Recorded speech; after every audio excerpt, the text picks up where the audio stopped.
So at the JPMorgan Chase Foundation, we work with a number of community development financial institutions, or CDFIs, across the country. In Chicago, we have several very strong partners, such as Community Investment Corps, Neighborhood Housing Services of Chicago, and Chicago Community Loan Fund.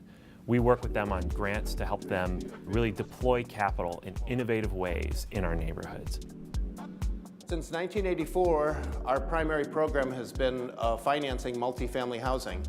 When the real estate crash occurred, it particularly affected the low-income areas the most. One of the segments of the housing stock that was most affected was these single families and two flats. We call them the 1 to 4s, and they're integral parts of the neighborhood.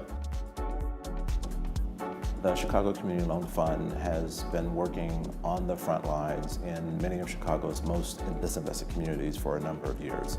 Our company has evolved from focusing primarily on housing to being much more of a comprehensive community development financial services company where we're working in multiple asset classes. We were starting to recognize that we needed to work smarter together to keep our communities that have been devastated by the foreclosure crisis from tipping in the wrong direction. These properties need a quick acquisition source, and that's something that we were able to provide and scale up. And the reason why we stepped into 1 to 4 is because we received the Chase funding, and now we realize that it's a section of our organization that's here to stay. In this case here on Claremont, we've bought 3 houses that were vacant and boarded up, and so we've remodeled those and giving families kind of that American dream of a nice, safe place to live. We are a loan fund that makes single-family mortgage loans and rehab loans to homeowners. One way we used the money was to make a special kind of rehab loan.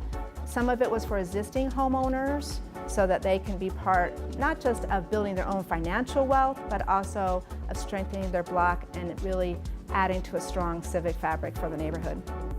The neighborhood, I've been living here for 40 years, so the neighborhood great for me. This is my first time buying property, so they walked me through it every step of the way, from getting a loan, to getting a contractor, to purchasing the building, and then on and then on. We also appreciate that through this initiative, we've learned new lending techniques and new technical assistance, and we're better equipped to do that now so that we can help create communities where people thrive. We know the program's a success simply because of the numbers we've generated. We had a goal of about 300 units, and we're over 600. And the money that we've leveraged, that $5 million grant that they gave, has generated $40 million and more of reinvestment in neighborhoods, and this will keep going forward. We continue to invest in neighborhoods across the country, and we look back to this partnership as an example of everyone coming to the table with their expertise, their products, their resources, and making a real impact.